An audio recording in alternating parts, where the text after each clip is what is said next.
there's the Tibetan monastery we saw spilled all over the ravine. I have to say, it looks much better erect than wrecked. Hello everyone, and welcome back to Let's Play the Journeyman Project 3, Legacy of Time.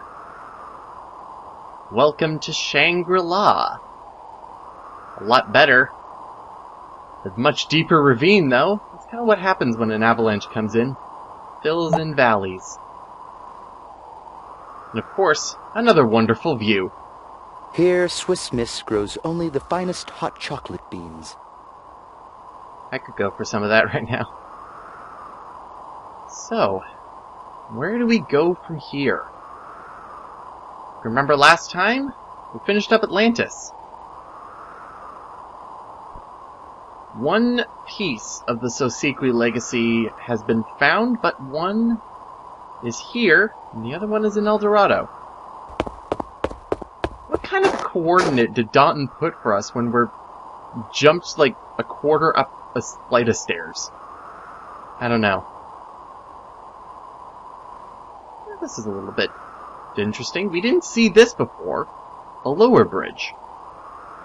It's most likely that we saw that bridge up there. But what caught my attention was this gentleman right over here.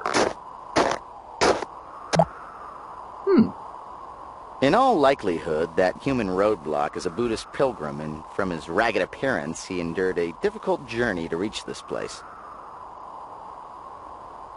That's an advance. We got a pilgrim. We got these two things here? Yeah, just two. That white lawn ornament beside the path is called a chorten. It's a sacred monument that marks a path to a holy place.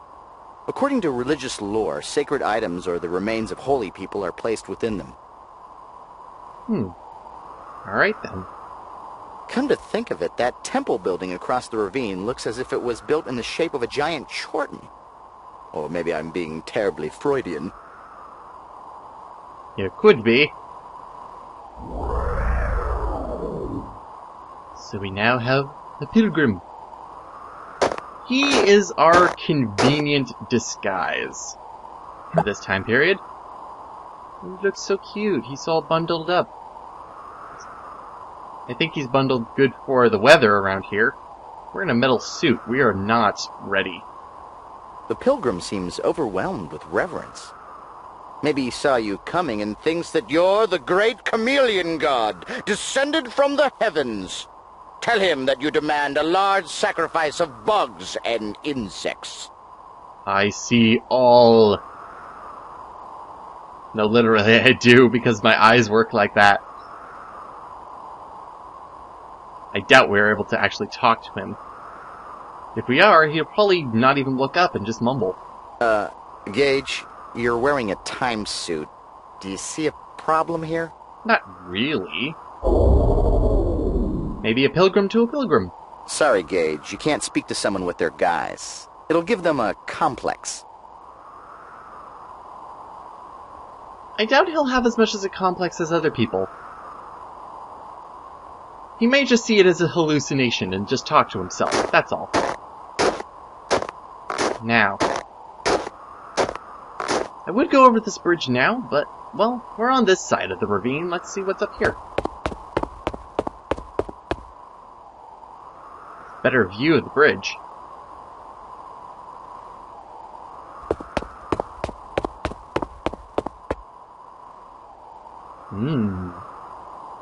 I have a feeling that this is that ruined building from before.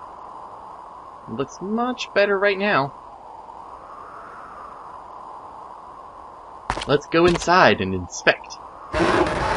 Inspection! If everything's not ship-shape, you'll be evicted. Bad gatekeeper. Candles. Very nice. And our good old bridge. Let's take a look.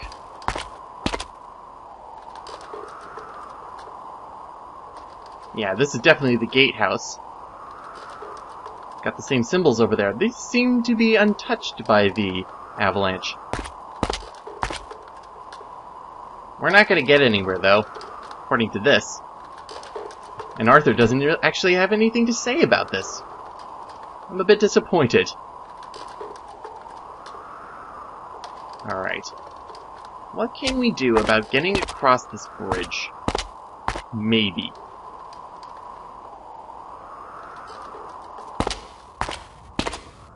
There's really not a lot I'm looking to do compared to just going in El Dorado. I just wanted to make sure that, well, at least a foot was put in each of the time zones. This place. This place is interesting because I don't really have an idea of what is supposed to be done here. Pretty much empty and barren. Ah! Hello. Don't mind me. You have a fancy hat, sir. A Dob-Dob guard.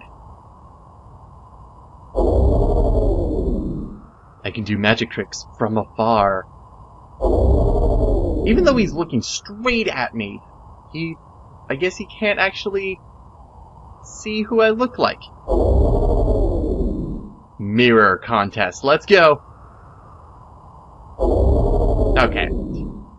None of that, let's actually go over and say hello to our nice gentleman.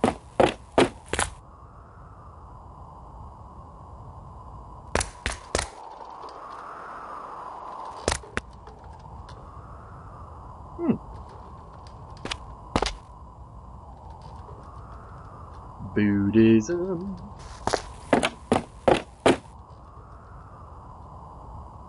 The light that's coming through this is blinding! Hello, sir. From his uniform and square shoulders, I would guess that guard is a warrior monk known as a Dob-Dob. The guard's so nice, they named him twice. For protection, Tibetan monasteries allowed Dob-Dobs to practice the arts of war. Think of him as a monk with an attitude. And that attitude is, I don't like you very much. Doesn't look like it. Gage, wouldn't it be funny if you asked him for his staff and he said with a straight face, "Never, infidel, you'll have to pry it from my cold, dead fingers." Kind of, but seeing as we did deal with him dead and all, I don't want to ask him that at all. It's even freakier that I actually still have his staff when he's holding it right there. Stick paradox. Greetings, stranger. Do you wish to cross the bridge? Oh. He's very square. And he's also very black-eyed.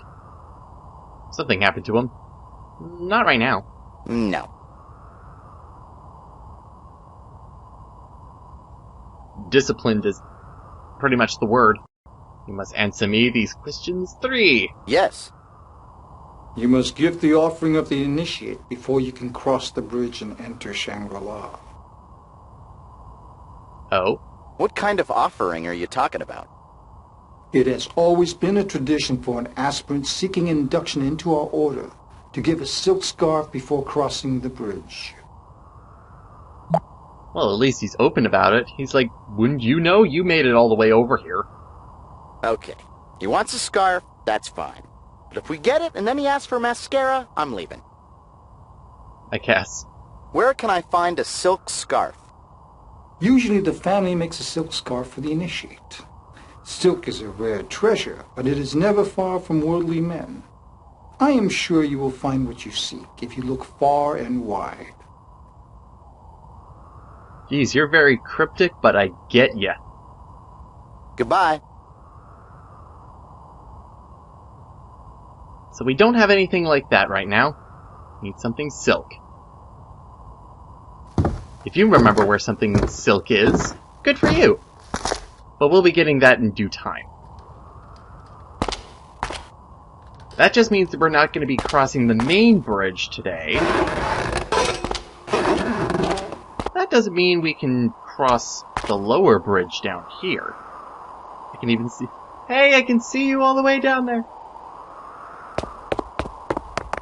Don't trip down the stairs, don't trip down the stairs. Okay, we're all good.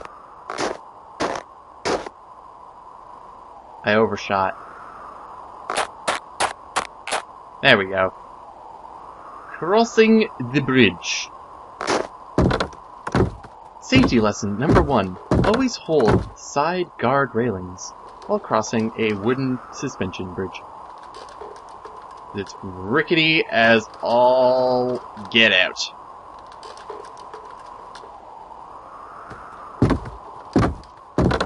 Number 2, don't look down. Number 3, you're crazy. You're doing this here. Without any sort of support and safety.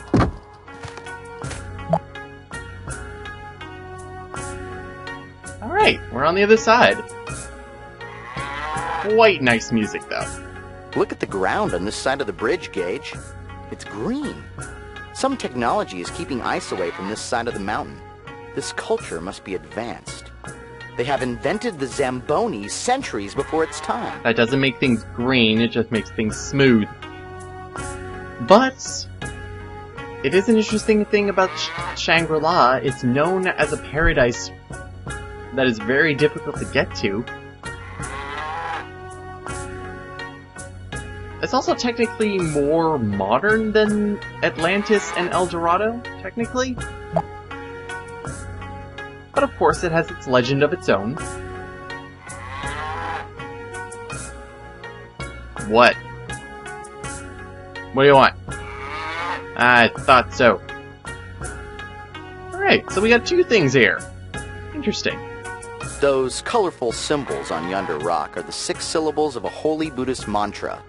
Om Mani Padme Hum.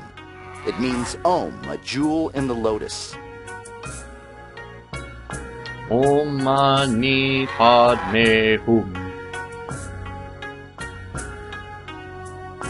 If you played this game before, you probably recognize it. If you played it a bunch of times, you probably have memorized it. It's a very important thing, though. The inscription speaks of the 4 noble truths. All forms on the wheel of life suffer. The cause of all suffering is ignorance. The true path to deliverance is blocked by vice and falsehood. Knowledge of the virtues will reveal the true path. Alright. Geez, these guys are kind of annoying, but they're kind of cute all the same. Look at them! Oh, they're so great. Hey, looky! Oh, they're so nice. I think we've wandered onto the petting zoo. Get a quarter and let's find the yak feed dispenser. Yaks. Of course you would find yaks in this area of the world. How cute. A black and white snuffleupagus. So cute. In Tibet, yaks are a major natural resource. The milk they produce is turned into a treasured butter product. Yak butter is used in food, tea, candles, and even used to make incredible sculptures. So, don't be surprised one day when Tibetans invent cold fusion from the curdled milk of yaks. They, depending on where you've seen yaks before, they also are very snarky guys. They have a lot of attitude to them, which makes them all the better. Many devout Buddhists are in fact vegetarians. Tibetans often left animals under the care of monks to protect them from slaughter. Someone might have brought those beasties here to prevent them from becoming McYaks. Yak meat? No. No. Not in that way, either. A lot of people don't know this, but before there were wax museums, there were yak museums. Yes, I'm kidding, Gage. Yep, because that wasn't good. Alright, bye guys! Can't go in there. But we did have another person over here. Hello! You're different. But also the same. That's a statue of Buddha, the holy man responsible for creating the Buddhist religion. Before becoming a deity, Buddha was known as Siddhartha, a man from India who transcended worldly suffering, becoming a paragon of spiritual perfection. In this entire time period, we're gonna get a lot of Buddhism, so stay tuned for that. You can thank me later, but I spotted some inscriptions at the base of that statue. On second thought, you should thank me now. I will thank you now, because we are able to scan them and see what they see. Or say. The inscriptions have eyes, you see. The Shrine of the Animal Realm. To enlighten the savage. The animal realm. Well, I guess that's what these are doing here, as well as the yaks. And I guess the green color also corresponds? I believe those deer represent Buddha's first sermon in Benares, India, where it was said that even the animals approached to listen. Looks like there's another inscription on the base of that statue. To Aunt Edna, hope you're feeling Buddha, Cousin Morty? It's a good thing I don't have that kind of family relations where it's just like cheap, cheesy, and also terrible. Now you might be thinking to yourself, why is there a bridge down here when there's a bridge up there?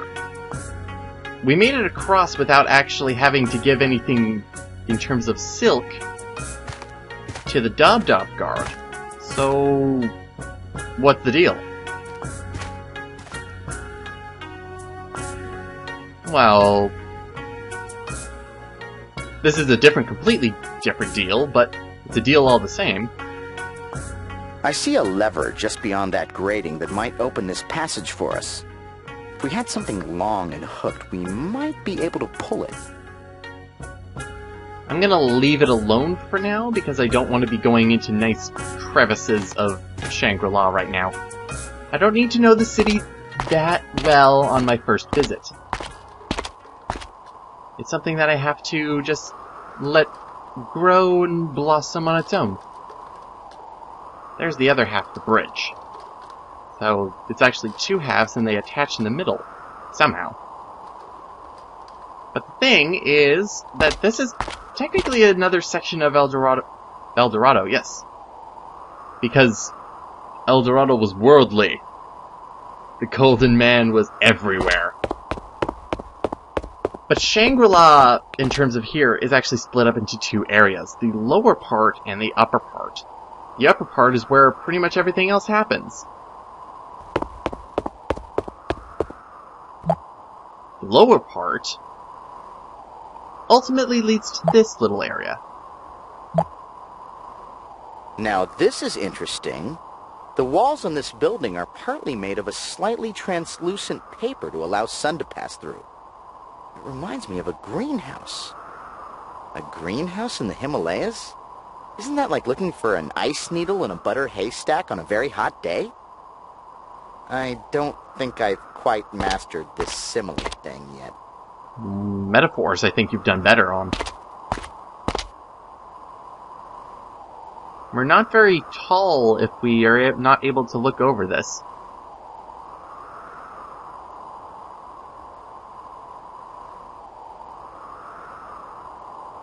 Well, if this is a greenhouse, we might as well look inside.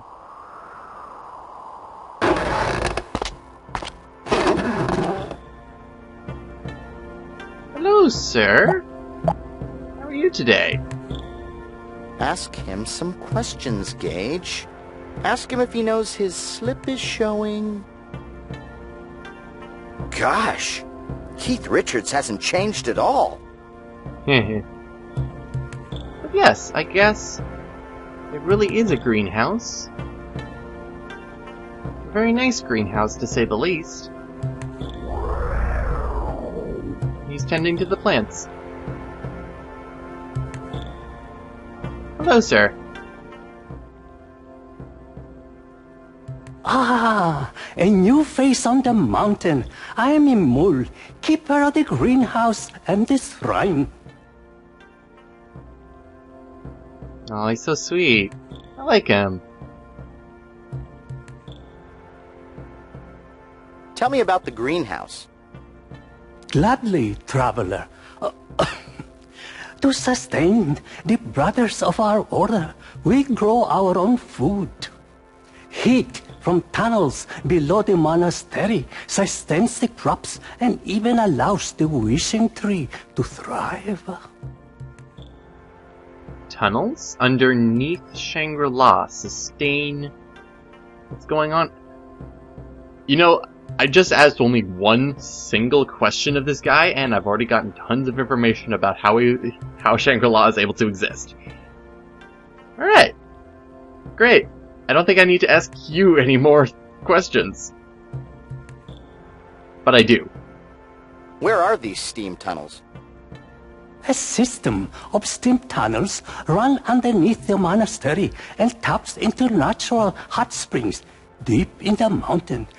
They were built long ago to bring heat to our monastery and to this greenhouse so we could grow our own food. What is the wishing tree? The tree at the center of the greenhouse is the wishing tree. It is very old and sacred. The fruit it bears is a treasure and believed to grant longevity. However, the tree has been sick lately. I think the roots may have been afflicted.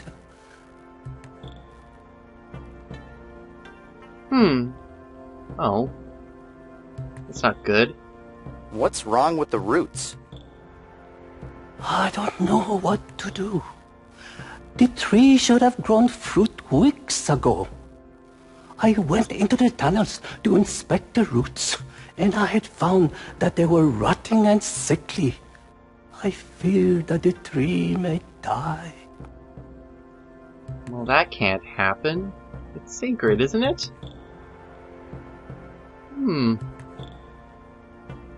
Looks like Mr. Pilgrim will have to come and save the day. What kind of crops do you grow? Oh, we grew a wide variety of vegetables here. But unfortunately, the crops have been suffering lately. I am sorry, but my cold seems to be getting worse. The crops must be suffering because of the same reason that the wishing tree is suffering. So something's going down below in the tunnels. Something's weird going on with the steam underneath. You have a cold, too. Aw, poor baby. How did you catch your cold? I have not been able to give the Pretas their offering. I know that is why the crops are dying. The hungry spirits have been offended.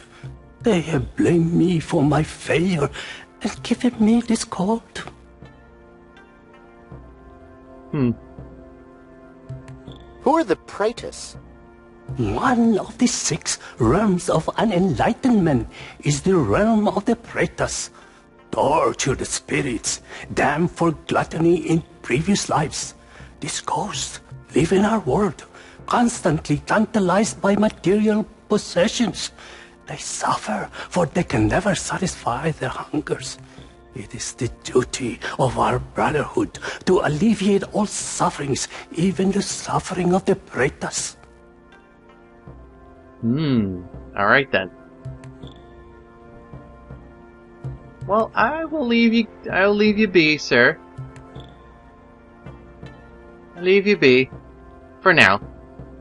I'll come talk to you later. Goodbye. Farewell, new friend. I hope to talk more with you later. I will. Gotta learn about the shrine. But I want to take a nice little tour of this little place. This must be the wishing tree over here. Said it's a couple weeks behind. But at least it still looks green. The lotus is an important symbol in Buddhism. It is a symbol of wisdom and spiritual unfoldment, following the metaphor that the roots are in the dark mud of the earth, but the lotus head rises up to face the sunlight. It's quite a beautiful metaphor. Yep, so we got Imul, the gardener. Let's take a brief look around and see what we got.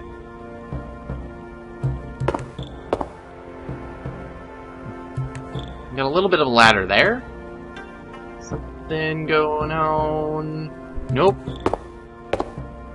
Got all the plants going on here. He is... I think he does very well. He's doing very well.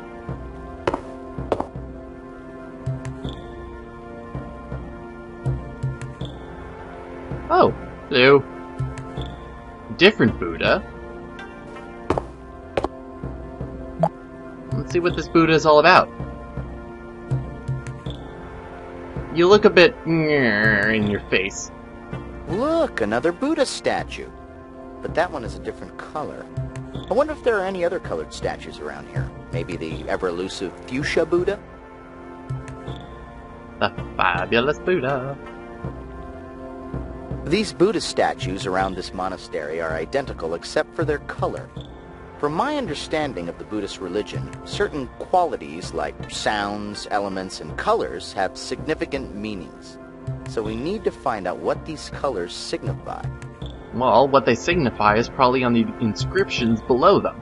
The shrine of the Praetus realm, to sate their eternal hungers. So we got the animal realm and the Praetus realm. We also have the bag realm and the barrel realm. And the reused baskets from El Dorado realm. Or maybe it's the other way around and El Dorado stole the baskets from Shangri-La. Except that doesn't work because 700-year difference right there. The other thing we have here is a grate. Emul did mention the fact that the roots underneath didn't look so good.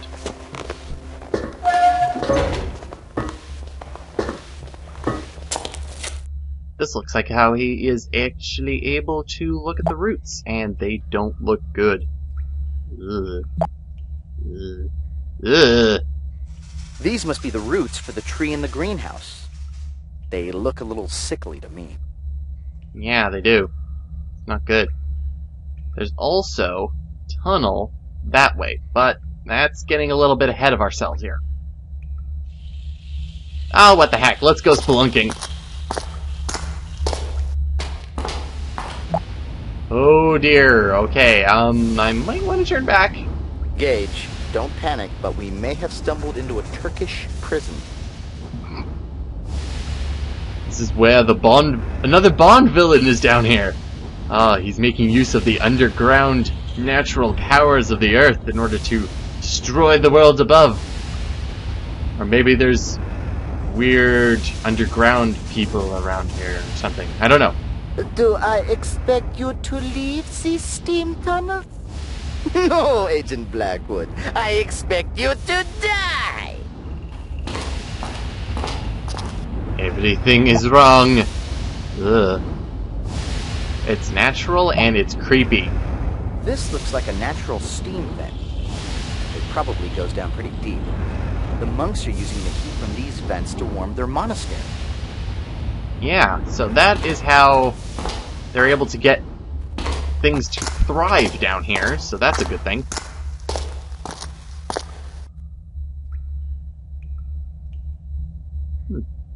Candles down there for light. But yeah, we don't actually really need to go down there, so... well, let's leave hell alone. For now.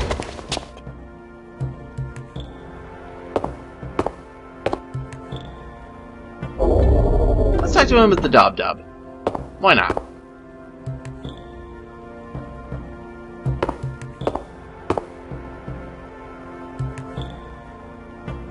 Hello, sir. Good morning, brother.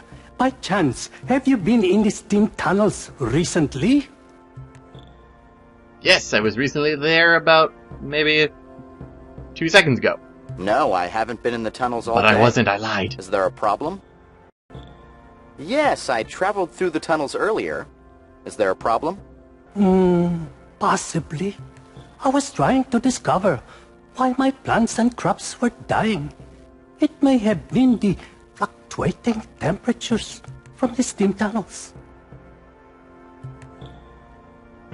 a volcano is about to erupt in the... Oh, I just have a bunch of really bad movie ideas in my head. It's great. Why would the temperature in the tunnels fluctuate? Someone could have left the steam tunnel doors in an incorrect position. The heat coming from the steam tunnel is unpredictable. If the wrong door was left open. But I believe the cause of the garden sickness is bad karma. You can go with that direction, sure, but I'm gonna go with the other one. But I don't exactly know how the steam tunnels actually work, so I'm gonna have to investigate that further. Why do you suspect bad karma? The Pretas adhere to the doctrine of karma. If you hurt the earth, they will hurt you back. If you appease them, they will help you prosper. Well, good. How it should be. Goodbye. Goodbye, brother. Hello, sir. I'm ready for more stories. Hello again, friend. Ah, so nice. So cheerful and sweet. Tell me about the shrine. The shrine for the Pretas realm, the hungry spirit, is in this greenhouse. I am charged with making offerings to the ravenous spirits to appease them. I wonder what the other people who are charged with the other realms, like, who is in charge of the animal realm? He probably has a better time than you, if you have all this bad stuff going on. Can you tell me what sort of offerings you make? If you make offerings to the Pretas, you will prosper. If you offend them or hurt the earth, they will punish you. We appease the Pretas by offering the spiritual food. Tell me about the spiritual fruit. The wishing tree at the center of the garden bears a rare fruit that I offer to the Pretas shrine. But because the tree isn't doing so well, those fruit have not been growing. Goodbye. Farewell, new friend. I hope to talk more with you later. Yeah. So definitely something has to be done about this wishing tree. Just what? We'll see. Alright. One last place that we didn't go up to is this. Let's get a closer inspection of the wishing tree and see what's up. Not much. But...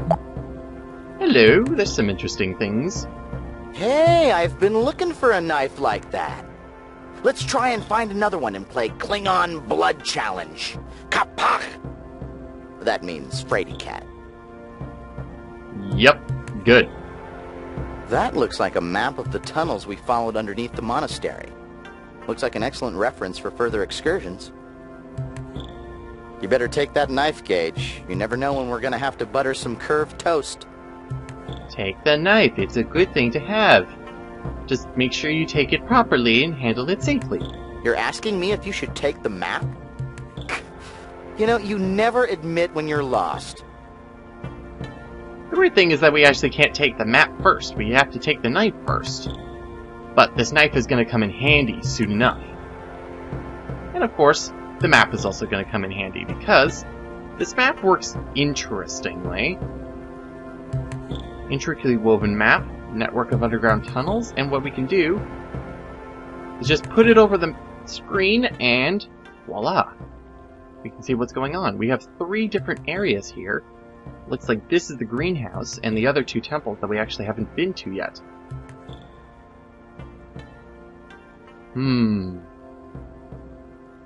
Interesting.